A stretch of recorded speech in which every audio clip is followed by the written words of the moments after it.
வணக்கம். இது தடம் நியூஸின் மதிய நேர செய்திகள். செய்தியாசிரியர் அரியராசா தினேஷ். வாசிப்பவர் ஞானதீபம் கிரிசாந்த். முதலில் தலைப்புச் செய்திகள். கொட்டி தீர்க்கப் போகும் கனமழை, விடுக்கப்பட்டுள்ள எச்சரிக்கை. சாதாரண மற்றும் உயர்தர பரீட்சைகள் தொடர்பில் எடுக்கப்பட்டுள்ள முக்கிய தீர்மானம். கணவனின் கத்திக்குத்துக்கு இலக்காகி மனைவி உயிரிழப்பு. காட்டு யானை தாக்குதலுக்கு இலக்காகி 2 பிள்ளைகளின் தந்தை பலி.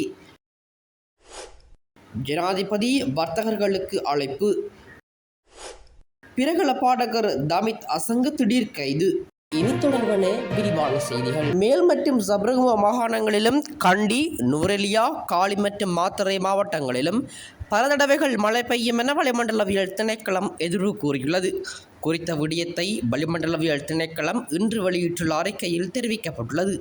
ஊவா மாகாணத்திலும் அம்பாறை மற்றும் மட்டக்களப்பு மாவட்டங்களிலும் பிற்பகல் 2 மணிக்கு பின்னர் சில இடங்களில் மழை அல்லது இடியுடன் கூடிய மழை பெய்யக்கூடும். மத்திய மலைநாட்டின் மேற்கு சரிவு பகுதிகள், வடக்கு, வடமத்திய, வடமேல் மாகாணம், திருகோணமலை மற்றும் ஹம்பாந்தோட்டை மாவட்டங்களில் அவ்வப்போது மணிக்கு 40 தொடக்கம் 50 கிலோமீட்டர் வேகத்தில் பலத்த காற்று வீசக்கூடும் எனவும் எதிர்பார்க்கப்படுகிறது. இடியுடன் கூடிய மழையின் போது மின்னல் தாக்கங்கள் மற்றும் பலத்த காற்றினால் ஏற்படக்கூடிய பாதிப்புகளை தவிர்க்க பொதுமக்கள் தேவையான முன்னெச்சரிக்கை நடவடிக்கைகளை எடுக்குமாறு அறிவுறுத்தப்படுகிறார்கள். சூரியன் தெற்கு நோக்கிய இயக்கம் காரணமாக இவ்வரிடம் ஆகஸ்ட் 28 முதல் செப்டம்பர் 7 வரை இலங்கையின் அகலாங்குகளுக்கு நேராக உச்சம் கொடுக்க உள்ளது. காப்போத சாதாரண பரீட்சைகள் மற்றும் உயர்தர பரீட்சைகள் தொடர்பில் முக்கிய தீர்மானம் ஒன்று எடுக்கப்பட்டுள்ளதாக தெரிவிக்கப்பட்டுள்ளது. அதன்படி 2026ஆம் ஆண்டு முதல் கல்வி பொதுத்தராதர சாதாரண மற்றும் உயர்தர பரீட்சைகளை உரிய கால அட்டவணையில் நடத்துவதற்கு ஏற்பாடுகள் செய்யப்பட்டுள்ளன. ஜனாதிபதி தலைமையில் நேற்று நடைபெற்ற கல்வி, உயர்கல்வி மற்றும் தொழிற்கல்வி அமைச்சின் 2026ஆம் ஆண்டுக்கான பாதீட்டு திட்டத்தின் பூர்வாங்க கலந்துரையாடலின் போது இது குறித்து தீர்மானம் எடுக்கப்பட்டுள்ளது. இதில் ஜனாதிபதி அனுரகுமார திசாநாயக்க மற்றும் கல்வி, உயர்கல்வி மற்றும் தொழிற்கல்வி அமைச்சர் மற்றும் பிரதமர் ஹரணி அமரசூரி ஆகியோர் கலந்து கொண்டிருந்தனர். காலியில் கபராத்துவை போலீஸ் பிரிவுக்குட்பட்ட அமுகட்டுவ பிரதேசத்தில் கணவனின் கத்திக்குத்துக்கு இலக்காகி மனைவி உயிரிழந்துள்ளதாக போலீசார் தெரிவித்தனர். இந்த சம்பவம் நேற்று வெள்ளிக்கிழமை இரவு இடம்பெற்றுள்ளதாக போலீசார் தெரிவித்தனர். அங்குலுகக பிலான பிரதேசத்தைச் சேர்ந்த 42 வயதுடைய மனைவியே உயிரிழந்துள்ளதாக போலீசார் தெரிவித்தனர். கணவன் மற்றும் மனைவிக்கு இடையில் ஏற்பட்ட குடும்ப தகராறு காரணமாக இந்த தாக்குதல் இடம்பெற்றுள்ளதாக போலீசார் தெரிவித்தனர். உயிரிழந்துள்ள மனைவியின் சடலம் கராப்பெட்டிய வைத்தியசாலையின் பிரேத அறையில் வைக்கப்பட்டுள்ளதாக போலீசார் தெரிவித்தனர்.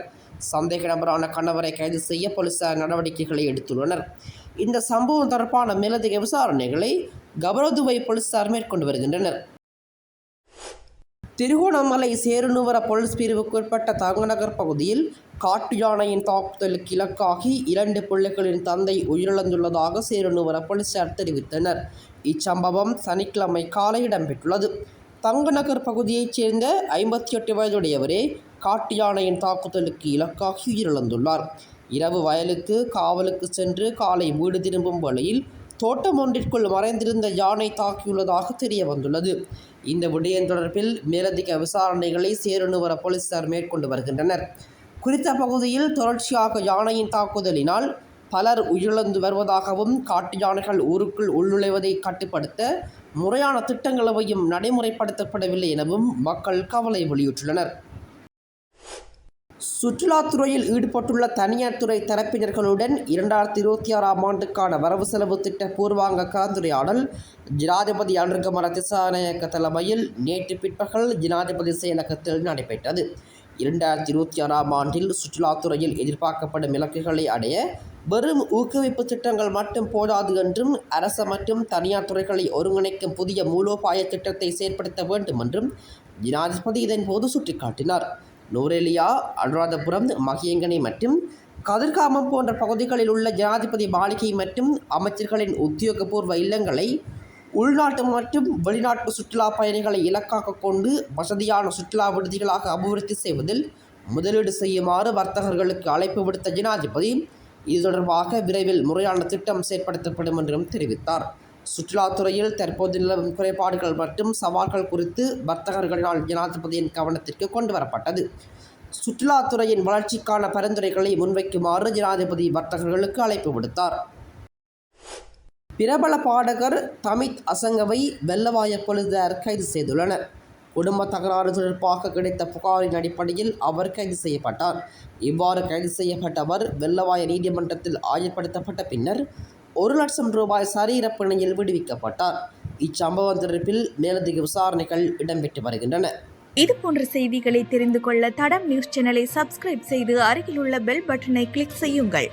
மேலும் இதுபோன்ற செய்திகளை உடனுக்குடன் தெரிந்து கொள்ள தடம் fm.com என்ற இணையதளத்தின் வாயிலாகவும் எங்களுடன் இணைந்து கொள்ளுங்கள்.